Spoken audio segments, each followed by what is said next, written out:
All right, man. Let's go into this next topic. I saw a very extreme, well, actually a great interview with Rapper Big Pooh from Lil Brother. One of the questions that came, he just dropped the album. Let me make sure I get him in his credit for the name of the project because it's actually dope. Haven't even listened. Have y'all got a chance? You haven't listened to it yet? I've gone through it. I haven't listened to it. Good production, not too many. It's right to the point. It's called To Dream in Color. Got about 10 songs on there, right to the point. He said 𝗲𝗘 helped him sequence it, so he sent him all the records, and I'm interested to hear it. He had one lineup, and he said 𝗲𝗘 completely took all of that away and put his lineup on it. And he said his reasoning was not about the subject matter; it was about how the music flowed, and that's what he paid attention to the most. That the project is dope though. Like I think this is one of his best projects. In my personal opinion, Jay might have a rap album of the year. I think you might be right so far. But one of the questions that came up to him was, how would Little Brother fare if they came out in today's climate versus back then?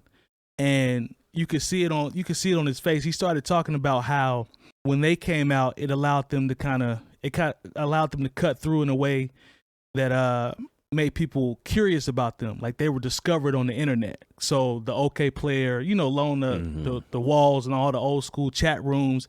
He said it didn't necessarily turn them into superstars, but it allowed them to be something that everyone was curious about. Everybody was wondering, who is this group from North Carolina? Which I was one of those people. I said the same thing. And he said that right there alone got them into a lot of meetings because everybody was talking about them. Yeah. He said now, though, he thinks it will be harder because they wouldn't be as special, and the lane is closed down. So you said you agree with that 100%? Yes, absolutely. I do too. Here's my question. The reason I'm asking is because we always say the internet is the gift and the curse. It gives a lot of people that are, amateurs more room to come out and experiment. And hey, speak for yourself. This is stuff that you say, not that I say. Yeah, I say it. This is something we always say. Well, there's a lot more trash out there. Mike talking in third person. Yeah, definitely. But he said it would be different. Do you think even with the internet though? Absolutely, man. It still would be. You still say it would be harder. Yeah, it would be way harder. Okay, because you got to understand when they came in. Unfortunately, they should have probably came 5 years prior. He said that, but that sound was still something people were wanting because it was starting to switch. I think that's why they worked at the time they worked, is because they weren't 5 years earlier. They weren't 5 years later. They were right then. Yeah. He talked about coming in on the tail end of 𝗀𝗲, Sound Bomb, and all that. They were a little bit after that. Yeah. And it filled somewhat of a kind of a void. It was the pioneering time of bootlegging music on the internet. Right. People were like... He would just say inbox. People were just looking for stuff like that because it was new. Yeah. And that's that some of the quotes I pulled was him basically saying that helped us be discovered because everybody was wondering who we are. Now we'll be lost in the shuffle. Yeah. Or they would be the equivalent to the hoodies. Okay. I guess I'm looking at it from a standpoint of... And y'all know who the hoodies are, right? That's like Kendrick's exactly thing. Yeah. No. It's the two brothers that rap. One of them was real young. And the other one's a little older. And they rap very well.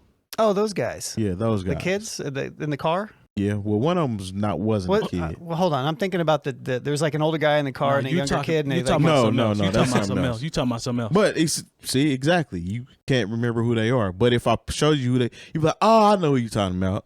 They were actually who sponsored us at one point in time. You don't have to say their name. But they featured them a lot when they were supposed to be featuring us.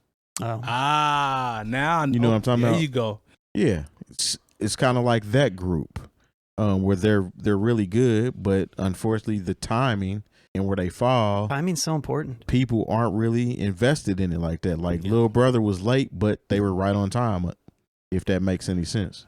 Well, what have really hurt Little Brother is the fact that this is still a time when brick and mortar was still popping. I mean, online still had a presence, but it was still something very special for you to put out an album. Yeah. Now that's not special at all. You get 20, 30 new albums a week. And I feel like Little Brother, for what, for as special as they were, for whatever their internet buzz would have been at the time, they might have got lost in the shuffle because they'd have been at one of 30 albums. And depending on their budget, if they didn't, Atlantic didn't do right by them, when they were there. ABB either. So a lot of things had to go right for Little Brother's career to go into the direction that it did. Now the thing that would also that might have helped them out a little bit is people who wanted to see Little Brother's video. You know, they wouldn't have had to wait for BET to play it the one time they played it.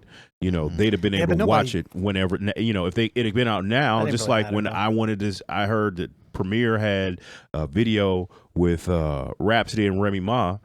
Oh, I can go right and watch that video now. I haven't watched any videos like that in so many years. The only reason I know a lot of these videos now is because I do put together the playlist for the videos to be played in certain places. But still, like even that, like even without the BET look, it didn't matter. They still, you know, I mean, don't get me wrong. I'm sure it would have helped, and they wanted it at the time, but. I don't think it didn't help. I mean, technically, Drake had a track out before he was Drake, and the video premiered on 106 in Park. It didn't do what it was supposed to do for him at that time.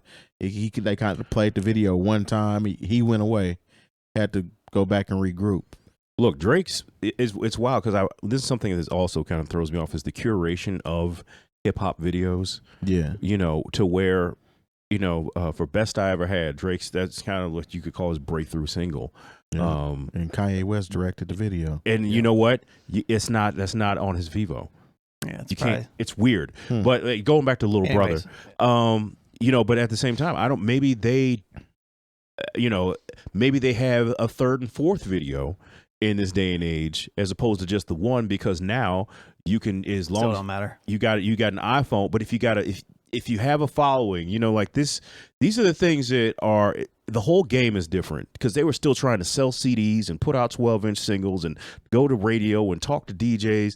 All that's done with now. I think like they would be able to do direct to consumer a lot easier because like, and you know, they could do that a lot of times, like, and honestly, I was one of those people who was like, okay, I had a whole bunch of Little Brother stuff, you know, on my computer because there was nowhere for me to buy it. They also had I had the cosign from OK Player. But you know, I had basically the listening, you know, on a bunch of MP3s on zip disks, talking about how old I am. But you know, now like they've made it easier for me to buy things or to stream things than to steal them like I was doing back in the day. I just think it looks different. It's now in this era, it would be more content with Ninth Wonder making beats in the studio and Fonte and Pooh and seeing them more in this era. But if they wanted to do that, it would be more of that would be pushed to the forefront. I still think they would have a groundswell. I'm telling you, it wouldn't work. Because I mean, Ninth, even though he wasn't technically in Little Brother anymore, when he did the beat for the Black album, there's not another Black album coming out right now. There's no Jay-Z Black album coming out right now. Was he not in the group at that time? No, he was still. I think he might have still been in the group because the Minstrel Show hadn't come out yet. That's what I mean. Yeah, it did. Yeah, okay. No, it hadn't come out yet. All right, it hadn't came out yet. But all right, well, he did that track. They had already recorded it. Yeah, it may not have been out for us to hear. Right, but that was prior to the fact. Yeah, that wouldn't have happened. You don't think the Jay would not have happened. That's fair.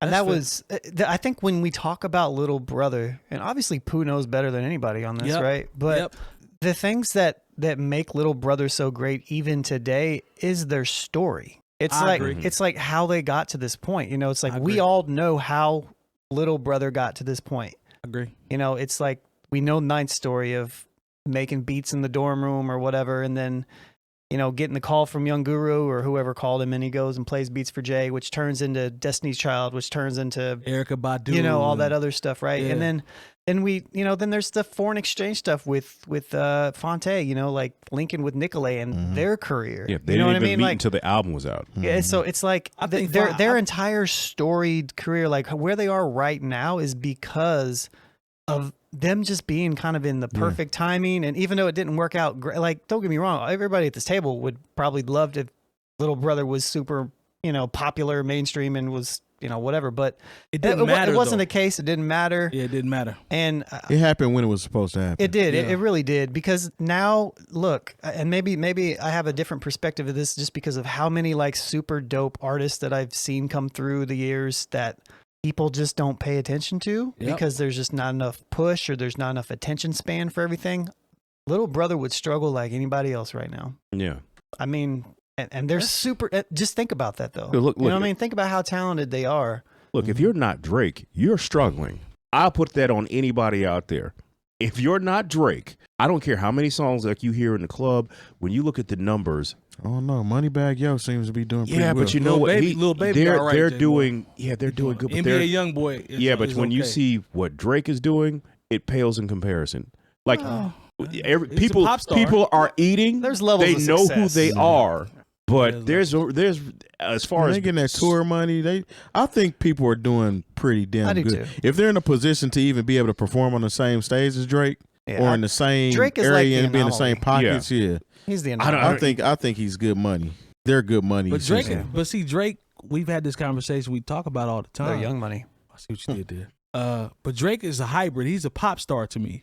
Like there's a whole bag star to everybody. There's a bag that he's getting to that Moneybagg ain't getting to. There's a bag that he can get to that there's money that Brian is getting to that Kawhi ain't getting to. Exactly, but he's still a millionaire. He's still successful. I agree with that. But I just look at it like, and also I see how quickly. And we're talking about Little Brother. Yeah. Right. I mean, I see what but y'all saying. But I'm talking about in the context of if they were around today. Yeah, I see what y'all saying. But I'm also seeing how we still talk about Little Brother right now, and there are artists. Look how was it DaBaby tried to sell, put a concert on. He couldn't sell 500 tickets. I've never seen somebody fall off this quickly. They said that it was some other variations that some other variation. It wasn't necessarily all on him as far as not selling 500 tickets. So there was something else going on with that. I must have missed it. But he did just drop an album this past week that people were talking about like it wasn't that good. And because he's still making the only reason they talk about it is because he got like he had to bring up Megan, and then her last album came and went. What great timing for him to say that right before his album came out during the release week. I mean, but he said it on the album that dropped. Oh, is that what did it? Okay, it was the bar. It was the bar. You're right. It was the bar. And this is the thing. Like, I don't know if Little Brother could put up with the antics. Like, so much of this is antics. Good point. Like, when you talk about, I gotta say something real wild about Megan. My album came out. It might not have worked, and it probably didn't. And then The Game, I'm gonna do a 10-minute song about Eminem, and then like 3 weeks later, we don't care nothing about the album. And it's like he kind of ruined his album. The antics, I don't think is something that the three brothers and Little Brother would be willing to do. No, they ain't going. That's a good point. Yeah, that's a lot. They've always been older souls, grown up. They always seemed like the older brother, kind of. I don't know. Yeah. Everything that Jay Moore said is correct because that's all off brand for them. Nothing about them says any of that. You're not going to see them on the Shade Room or Madame Noir. They had their MySpace days where they were dropping mixtapes and doing comical stuff, though. And on all that stuff. So who knows? I mean, they didn't participate in a lot of the stuff that was going on then either, though. Yeah, I mean they were in their own lane, but I mean, Infante is super funny. So who knows? Yeah, maybe he pops off on TikTok. I mean, it might be content that's like Percy Miracles. Yeah, you know what I'm saying? Like that'd be a Loiter Squad situation. You never maybe Percy Miracles has a YouTube channel. Right, that's what I'm saying. Stuff like that. You never know. But I like them where they came out. That's what Pooh was saying. He was like, I wouldn't change anything. He's like, nah, we were in the right place, the right time, and we capitalized. So, salute to them, man. Legendary group. Yep.